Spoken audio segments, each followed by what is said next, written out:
Bonjour. Putain, je sais pas comment c'est une vidéo YouTube. Hop, bonjour à tous, c'est Jean Vagabond. On se retrouve pour une nouvelle vidéo, mais particulière pour une fois. Pas de documentaire sur une marque, pas de petite musique avec Jean Vagabond présente là, c'est que moi et ma propre personne. Voilà, j'espère que tout le monde va bien, que vous allez tous très bien. On se retrouve aujourd'hui en août. Qu'est-ce qui se passe en août? Voilà, j'essaie de vous divulguer. Il y a les vlogs de Lena Situation.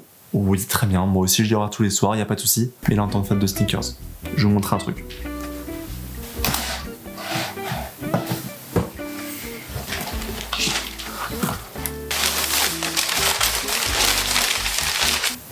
Ok, vous la connaissez tous, Jordan 1 Lost and Found, je n'ai pas besoin de la présenter, voilà, c'est pas un unboxing. Tout ça pour dire que cette paire est ma première paire réussie à cob sur SNKRS, voilà, mon premier win.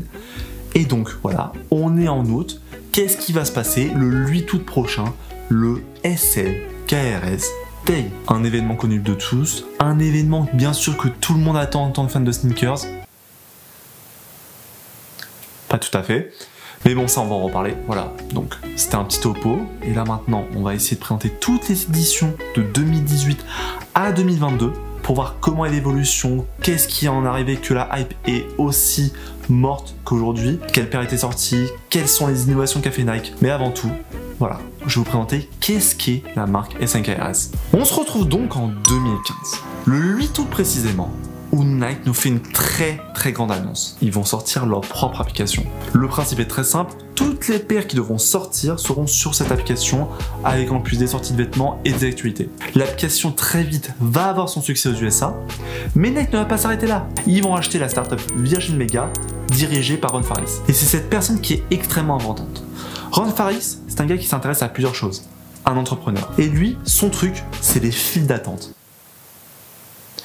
J'ai bien dit les files d'attente. Oui, c'est particulier. Je pense qu'on n'est pas tous à s'intéresser à ça, mais lui, c'est son truc. Il sent qu'il y a de l'émotion qui est fait.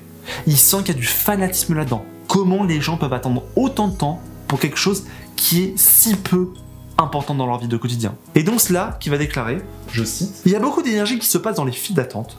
Pas toutes sont mauvaises.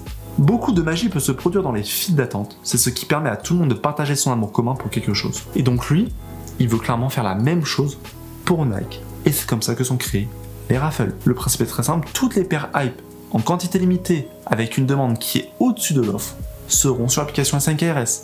L'objectif de la frustration, de l'envie d'acheter très facilement parce qu'il y a un temps limité, parce qu'il y a plus de monde, ce qui fait des achats compulsifs. L'application, malgré cette résonance a beaucoup de succès aux USA. Nike va l'exporter 2 ans plus tard tout de même, en seulement 2017, le 8 août, le même jour, en Europe. Les utilisateurs sont de plus en plus, le marché est totalement déréglé. On passe en seulement quelques années de camps un peu sauvages avec des anciens dans le début des années 2010 à littéralement tout le monde entier qui peut acheter une paire en seulement un clic et 30 secondes à 9h du matin tous les jours. Et c'est là que la frustration arrive, clairement. Le premier, c'est que Ron Faris a été très clair. Si tu utilises beaucoup l'application, tu seras privilégié. Plus d'accès exclusif, plus de possibilités de win.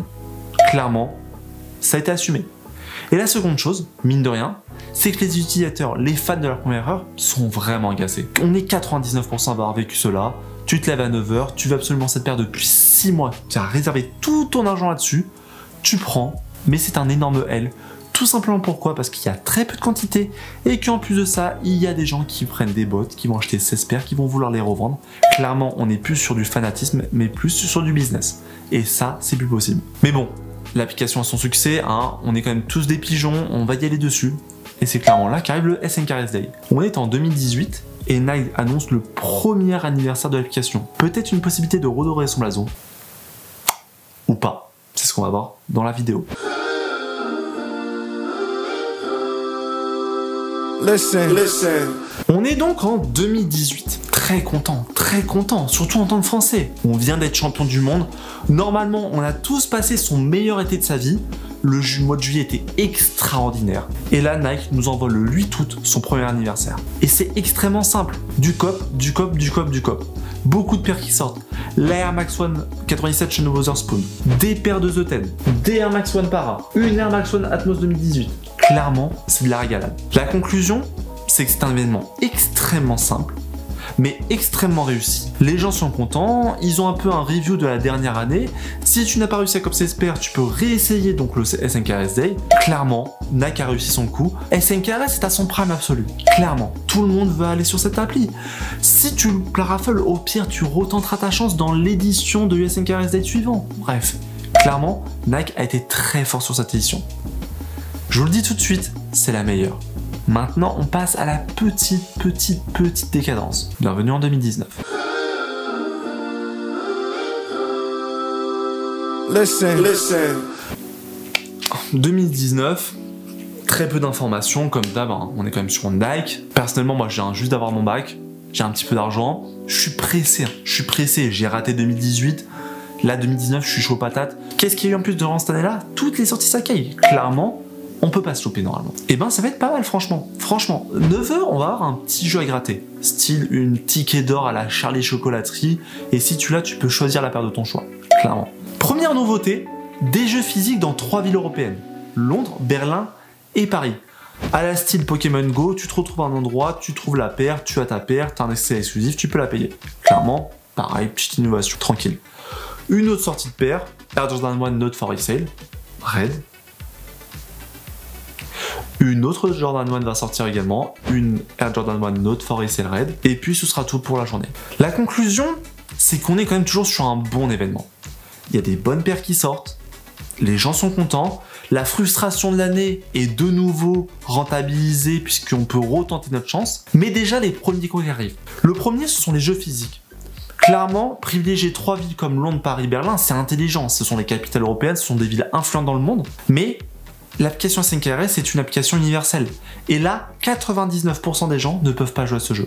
Donc 99% des gens ont un tiers de la journée où ils ne peuvent pas faire. Ils attendent dans leur lit, c'est clairement comme ça, ils ne sont incapables de le faire. Mis à part si t'es un fou et que tu veux prendre ton putain de TER Orléans-Paris ou Le Mans-Paris, tu veux y aller et puis tu fasses un retour et puis t'as pas de paire, t'as payé 60 € ton aller-retour. La seconde, mine de rien, bon, on est quand même sur, voilà, faut le dire, sur des moins belles paires. Il y a eu les Sakai SWAT et Air Jordan 1 Not for Resale Red. J'ai réussi, qui est sorti, mais voilà, on est passé quand même de Atmos Para Wotherspoon à Sakai et une Air Jordan 1. Voilà. On est passé de la Ligue des Champions à la Ligue 1. On est redescendu un petit peu. Même si les paires sont bonnes. Clairement, les paires sont bonnes, mais pas toutes les paires. On n'est plus au niveau de 2018. Mais franchement, on aurait vraiment dû apprécier cet événement. Parce que ce qui arrive après, c'est légendaire. Le triptyque 2020, 2021, 2022, on l'a pas refait depuis. Listen. On se retrouve donc en 2020. Et là, il y a beaucoup de choses à dire. Premièrement, tout le monde le sait, voilà. Qu'est-ce qui est arrivé en 2020? Le Covid.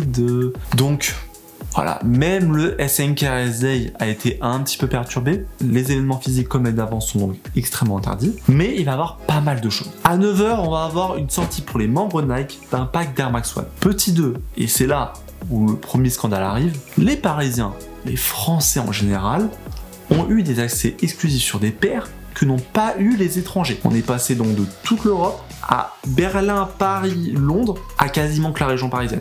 Donc il y a eu la Air Max 1 Paris, il me semble. Il y a eu d'autres paires, il y a eu pas mal de paires. Limite, je vais toutes les montrer en vidéo. Voilà, je vais vous toutes les montrer. Je vais pas toutes les citer parce que je crois qu'il y en a au moins une dizaine, mais ça commence à être pas mal. Il y a le retour des Jordan 1 et surtout, voilà, l'événement de la journée, c'est la sortie de la Dunk Ben & Jerry's. Contexte, on se rappelle, on est dans la énorme hype des dunks, tout le monde prend des dunks, elles valent un coût faramineux. Voilà, on se rappelle très bien, on est vraiment au début de l'énorme hype de dunk pendant 18 mois. Donc la Dunk Ben & Jerry's, tout le monde l'attend, tout le monde a voulu la cope. Personne n'a réussi parce que je crois que les quantités étaient extrêmement limitées, mais au moins on a eu des petits plaisirs pour les yeux. Et la dernière nouveauté, c'est l'apparition des lives en anglais non sous-titrés. Mais les gens commencent à être vraiment déçus parce que il faut se rendre compte, on passe toute l'année à être frustré. Et là, on attend ce jour-là. Ce jour-là était encore extrêmement tendu à ce moment-là. Et là, on était extrêmement déçus. Je pense que c'est la première année où les gens étaient autant déçus, puisqu'il n'y a pas eu d'énormes paires sorties. Il y a eu des scandales entre les villes. Voilà, il y a eu des gens clairement plus privilégiés que d'autres. Les membres Nike et des Français. Je suis français, mais bon, voilà. Si les Anglais ont toutes les paires exclusives, je pense que je serais extrêmement frustré. Et puis, clairement, les lives, qu'est-ce qu'ils apportent? Bon, anglais sous-titré, à la limite, moi, je pense c'est pas un scandale, c'est une marque anglaise, elle fait ce qu'elle veut. Mais est-ce que ça apporte quelque chose à ta journée? Il y a quand même des doutes. Hein. Franchement, il y a des doutes. Hein. On n'apprend pas grand-chose. C'est de la parlotte. Voilà, genre c'est l'équipe du soir version sneakers. Hein. Faut clairement le dire. Hein. Franchement, on apprend vraiment très très peu de choses. Mais je le dis.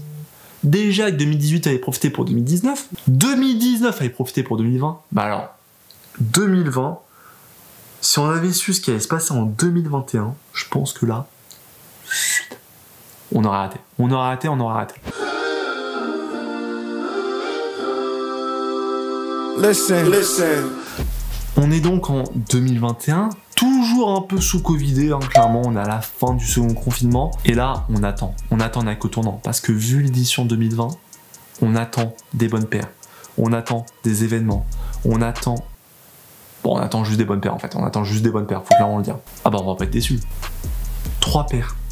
3 paires. Entre 9h et 21h. T'as passé toute ta journée sur Camino TV, sur Twitter et sur SNKRS pour 3 paires. Et encore, 2 sortent à 9h. Et puis pas n'importe lesquelles. La Air Warash SNKRS Day et la Air Jordan 1 Low SNKRS Day. Non mais, qui s'en rappelle de ces chaussures?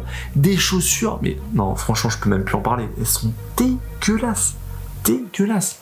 Genre, imprimé panthère mais mal formé, l'ensemble rouge, noir, un peu doré, non il passe pas. Non, je ne sais pas ce qu'ils ont foutu, mais clairement, qui a pu valider ces chaussures pour la sortie de cet événement? Franchement, il faut poser des questions à Nike. Nike, vous avez des comptes à nous rendre pour cette année-là. En compensation, une Air Jordan 1 Tour Yellow, bon, voilà, on est content. Air Jordan 1 classique. Pareil, à ce moment-là, on est aussi dans la hype des paires de Jordan 1. C'est une bonne paire, on est content, mais live et des paires. Des lives et des paires. Ce sera la formule aussi en 2022, mais là, c'est des lives. On s'en tape des lives. C'est déjà la deuxième édition, on a déjà ras-le-bol, on comprend rien, on sait pas à quoi ça sert. Et en plus de ça, vous nous sortez des paires. À la limite, pour l'édition SNKRS, je peux comprendre, limite, voilà, ça vous fait une petite story time. Mais pour sortir ces paires-là, c'est interdit. C'est interdit par la loi. Je trouve qu'on les a pas assez mis dans la sauce pour ça. C'est clairement pas possible. Genre, on a l'impression qu'ils ont pas de designer. C'est intolérable. Ils ont éteint la hype. Ils ont été très forts. Hein. Mais là, ils l'ont éteinte. Comment rebondir après ça? 2022. Listen. Donc on se retrouve en 2022. La dernière édition. Ça a beau être la 5e, qu'on a été déçus 2 fois, on va encore faire la même erreur. On va se lever à 9h, on va avoir des Twitter et on va savoir ce qui se passe. On a eu 4 paires, c'est toujours une de plus que les dernières, mais c'est quand même un peu mieux. Voilà. Faut se dire un peu, là, faut l'avouer. Il y a eu la Air Jordan 4 Canyon Purple qui est sortie en surprise à 9h, puis à 17h, et ensuite une Air Force One à midi, une Air Max One à 15h, la 4 donc à 17h, et à la fin la Air Jordan 1 Taxi. Voilà, on a eu des lives. Ça n'a pas trop changé de 2021. Des lives en anglais, pas sous-titrés, où il y a de la parlotte pendant 8 heures. Je crois qu'ils amènent quand même des créateurs pour expliquer comment cela se passe. Un événement de fête, mais voilà, ça prend pas les gars. Voilà, ça prend pas. Clairement, ça prend pas. Genre les gens sont frustrés. T'as 4 paires, t'as des lives, donc un peu déçu. On peut dire quand même mieux que 2021. C'est peut-être la première édition qui est mieux que la précédente. Mais faut voir celle de 2021, quoi. Tu peux pas faire pire. Le faire pire, c'est que tu sors pas de paire. Ou tu fais une réédition de cette paire. Mais sinon, c'était pas possible. Donc voilà. Donc bon. Voilà. Est-ce que 2023 sera mieux que 2022? On espère. Mais il y a quand même des conditions. Et ça, faut en parler dans la conclusion. Parce qu'il y a quand même beaucoup de choses à dire sur cet événement. Listen. Bon, bah en conclusion, ça donne pas envie de faire le SNKRS Day. Hein. Je suis désolé les gars, les nouveaux, voilà, ceux qui ont envie de le faire, mais ça donne pas envie. D'ailleurs personnellement, je vais le dire, je vais le suivre de loin, un petit peu sur Twitter avec Camino, et je vais peut-être tenter une ou 2 paires si j'ai vraiment envie, surtout si la Note Tag Live sort. Voilà, point final. Mais clairement, On sait pas ce que Nike veut faire de cet événement. Un coup on a des paires chaudes, un coup on a des accès exclusifs, un coup on a des lives, un coup on a des paires spéciales événements, un coup on a des jeux physiques. Ça change toutes les années, il n'y a pas une trame qui se suit d'année en année, clairement. Et ça c'est désolant. L'édition la plus réussie, on peut clairement le dire, c'est la première. Alors ok, on peut me dire ouais, il y a l'effet de la découverte, il y a l'adrénaline, personne ne connaissait ça. Mais aussi tout simplement, c'était simple, c'était efficace. Tout le monde avait autant de chance et les paires étaient bien. C'est pour ça que le Yeezy Day il marche autant. Le Yeezy Day ils font pas d'événements surexploités, etc. Non, de 9h à 21h, t'as des paires qui sortent toutes les heures et tu tentes ta chance. Point final. Tu l'as pas, tu l'as pas, c'est pas grave. Mais les gens juste ils ont à cliquer, mettre leur carte bancaire. Point. On veut pas plus, clairement. Personne n'a envie de passer sa journée sur l'application, voir des lives inutiles pour qu'au final, on leur dise tentez votre chance pour une paire léopard. Et je le redis encore, on dirait une fake Zara. Mais en fin de compte, est-ce que ce n'est pas au final à l'image de Nike? Nike, ils ont des moyens. C'est la marque la plus influente, la plus riche du monde. Mais ils ont plus d'idées. Ils ont plus d'inspiration. Clairement, ça fait des années qu'ils surfent sur leurs archives. Ils n'arrivent plus à innover. Et clairement, ça se voit sur leurs événements. Clairement. Et pourtant, c'est dommageable puisque dans d'autres sports, ils le font. En course à pied, ils ont tenté le marathon en moins de 2 heures avec des chaussures innovantes. Ils exploitent au maximum leur contrat NBA avec des nouvelles collections de vêtements. Mais dans la sneaker, ça prend pas. Ça ne prend pas. Si je dois faire une métaphore un peu nulle. En fait, Nike, c'est ton rocker millionnaire. Au début, il a de l'audace. Il a de la volonté, il a une histoire à raconter. Mais bon, à la fin, qu'est-ce qu'il fait? Détourner sur ses chansons mythiques. Il sait plus quoi dire, ils savent plus quoi faire. Il est où le Nike du film Air que j'ai vu il y a 2 mois? Où les mecs, ils mettent tout leur pognon sur un prospect qui n'est pas sûr de réussir en NBA. Ils leur font une gamme et ils arrivent à le prendre au nez et à la barbe de tous les mastodontes que sont Converse, Adidas parce que eux valorisaient juste leur histoire. C'est ce qu'est en train de faire Nike maintenant. Et ça, c'est dommageable. Et puis, il y a quelque chose à dire aussi. Pourquoi le SNKRS Day est beaucoup plus dur à faire maintenant? Parce que Nike ne sort plus d'énormes bangers chaque année. Avant 2018, t'avais la Shun, t'avais The Ten, t'avais Apara, Atmos. Qu'est-ce qui s'est passé cette année? Dites-moi, quelle paire ils vont sortir cette année? Quelle paire, là, de la dernière année, ils vont en sortir? La Lost and Found. Ok. Voilà. C'est un événement qui pourrait être très simple, très efficace, que tout le monde pourrait aimer, mais non, ils en font de la bouillie. Et ça c'est triste à dire. À voir d'ici 2023 ça. Voilà les gars, c'est la fin de cette vidéo. Ce petit opus sur le SNKRS Day. Première vidéo un peu moins écrite. J'espère que c'est pas trop vu, mais bon c'est pas grave, c'est la première. On progressera au fur et à mesure. On peut pas devenir comme Vince au bout de cette vidéo, c'est clair. Mais donc voilà, ce que j'ai à vous dire c'est participer quand même au SNKRS Day. Continuez à aimer Nike, hein. Moi aussi j'aime Nike, moi aussi je vais acheter Nike. Si la Glide S sort, la carte bleue va y aller. Mais voilà, pas plus. Je voulais juste parler du SNKRS Day. Et c'est comme ça. Si vous voulez aller sur mon compte TikTok, voilà, j'ai repris un peu des nouvelles vidéos, j'ai repris mes concepts, j'ai repris ma chaîne en main. Ça fait plaisir. Bref, on se retrouvera après le SNKRS Day pour voir ce que vous avez cop. Et puis qui sait, il y aura peut-être une autre vidéo.